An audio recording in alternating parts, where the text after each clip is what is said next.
Ben from North Star is going to be a few minutes late, so we'll just go over a few things real quickly. And hopefully he'll be right here. I appreciate everybody volunteering their time. When Ben comes, I'm going to do the introductions because I want everybody to know Ben and talk to him. I tried to email everybody. We have a 200th anniversary celebration coming up. February 10th is our anniversary. If you didn't get a copy of the invite, it's right here. Feel free to grab one. Everybody's invited to that. We are going to be having, on that night, it's going to be starting out at 5 o'clock. We're going to have a Pledge of Allegiance with the Girl Scouts. The chair of the select board is going to welcome everybody. We're going to do a reenactment of the first signing of the Founding Fathers. Then we're going to have the Sebago school children here singing some songs for us. We got proclamations from the Congress and the Senate, the U.S. Senate. Then we're going to have a comprehensive plan display there, a historical society display, Sebago school display, and then we're going to have a big dinner to feed everybody and a big cake with our emblem on it. So we want everybody to show up and have a good time. It's celebrating that 200th anniversary, but it's also meant, we've been trying to do this for a while, to show appreciation to all the hundreds of volunteers we've had over the years for the town, and also to kick off this comprehensive plan and get it going. It just fell together very, very good.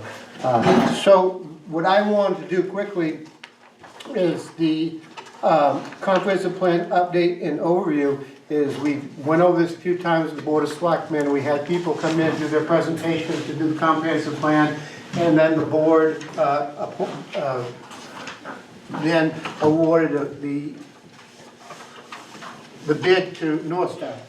And I just wanted to quickly, if you look at your package, some of you may have been to the selectmen's meeting, some of you may know exactly what a comprehensive plan is. But we'll just briefly go in your package, what is a comp plan? Garrett's going to throw it up on the screen, I think. Yeah, and go over that. So I'm going to just try to kill a few minutes before Ben shows up. Unless you want to watch Mad Men. Oh, let's watch my few minds. Yeah, right. I see what you guys are doing. During the day.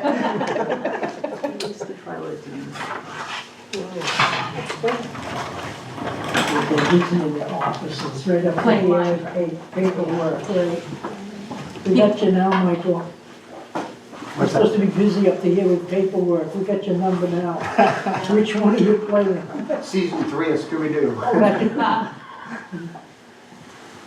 Why do you watch that? You can just live it. It's a little too close to home for me. So he's going to be pulling that up. So what is a comp plan? The comp plan is a long-range policy document guiding the community's future growth and development. The purpose is to balance community goals with state and regional priorities and act as a blueprint for zoning, ordinance, and public investment. The state statute reference is 30A 187, helps municipalities meet statewide goals such as resource conservation and efficient land use. The key role, foundation for land use ordinances, essential for applying for state and federal grants. Typically, it's updated every 10 to 12 years. We didn't put an old copy out to everybody, but the last time this was revised was 2006. If anybody wants a copy, I'm glad to give you one. I believe it's on our website. If it's not, I can put it on the website. But a lot of that you'll see is what we follow with the new one. But it needs to be updated because of the change in state mandates. You know, what sections make up the plan?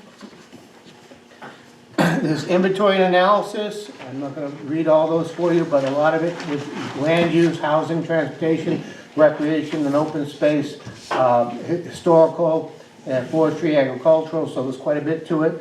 It has policy goals and strategies, steps to achieve these visions once they're in place.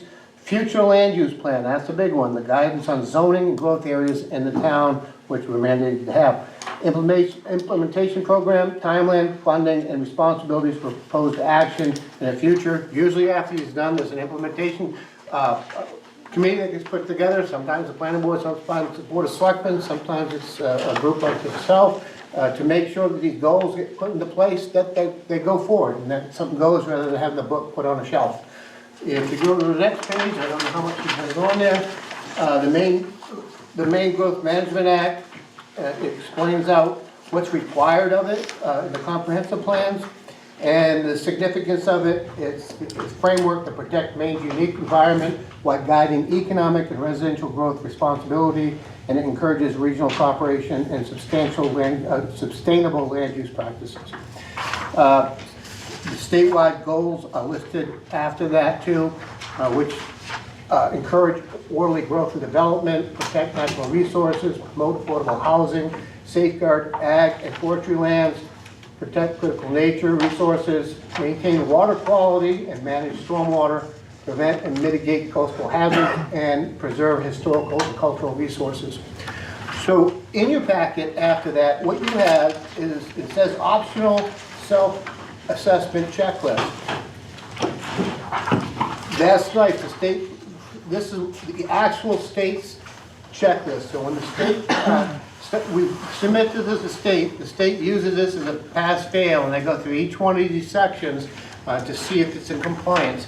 And typically right now, I think right now there's 4 towns doing it, because the state is pulling data specifically for those four towns to help us with this. And so when we're done with this project, everything you see in that list will be checked off and there'll be a process. So the framework of this is pretty much from town to town. You look at it, they'll look a lot alike. The difference is with Sebago, we're unique, and all that information that goes in those holes is what's going to come from the meetings here, data gathering.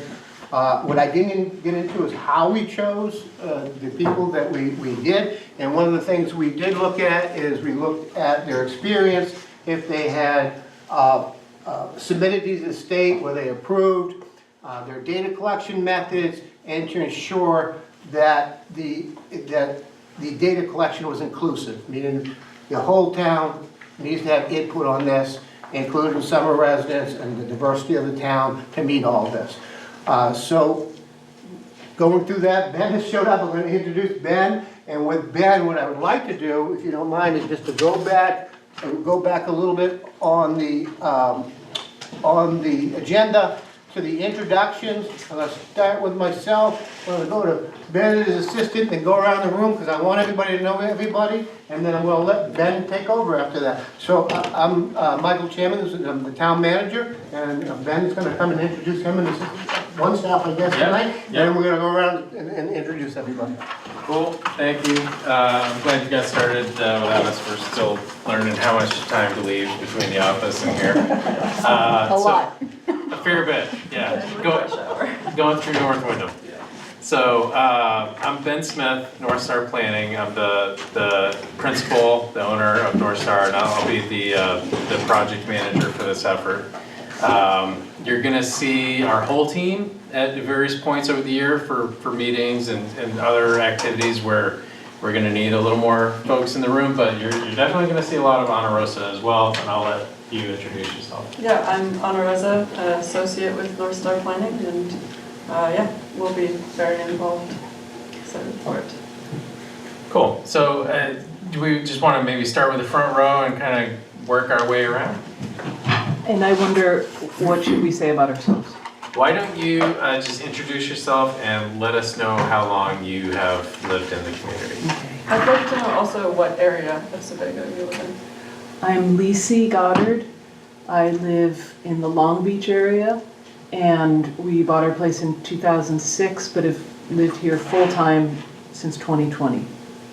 I'm a lifetime in schools. I'm Garrett Jones. I'm technically not on the committee, I'm staff, but I live up near Hawks Road near the Naples town line. Karen Wiles, I'm down right on 114, Sebago Road in the village by the school. Been here 24 years. David Welch, Kimball Corner Road. We've lived here since 2012. Terry Welch, I live with Dave. Also lived here since 2012, and we live in the Larrabee Farm up near the Naples town line, north of Sebago. Gotcha, thanks. Andrew Plummer, not a committee member. Live right up the street. Great. Been here 20 plus years. Great. Ann Farley, I live on Hancock Pond Road, and I've been in and out of Sebago living most of my life. Merle Carnes, 87 Dyke Mountain Road. We've owned our house about 3 years. We've lived here about 2 years. And I've lived in Texas, California, Georgia, and New York City previously. So this is a retirement location for us, full-time. Gotcha. Cool, thanks. Tina Vaness. This coming summer is gonna be my 73rd summer in Sebago. Was here as a kid. Always wanted to live here. When I retired, exactly what I did, and that's about 20 years ago. So, Thanks. You live in Long Beach. Long Beach. Next to the bar. I got you. Next to the bar. John Calarisa, been here since 2019. I've really been here my whole life, but lived here when I got smart. I live on South Beach Street, which is Northwest Shores, Okay. right across from the Town Beach. I'm Bev Buxton. I live in North Sebago. We've had our property for 26 years and I've been a permanent resident for 5. Got it. Michelle Strike. I live on Convene, just around the corner. I've been here since 2020 officially. My husband longer. I'm Zoe Green. I've been here 25 years. I live at Max Corner. We're Long Hill 107E. Got it. Okay. Eric Christensen, Hancock Pond Road. I've lived here 30 years.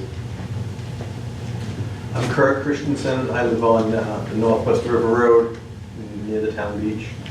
And I've been here for 63 years. Rob Newcomb, I live up like Forest Hill.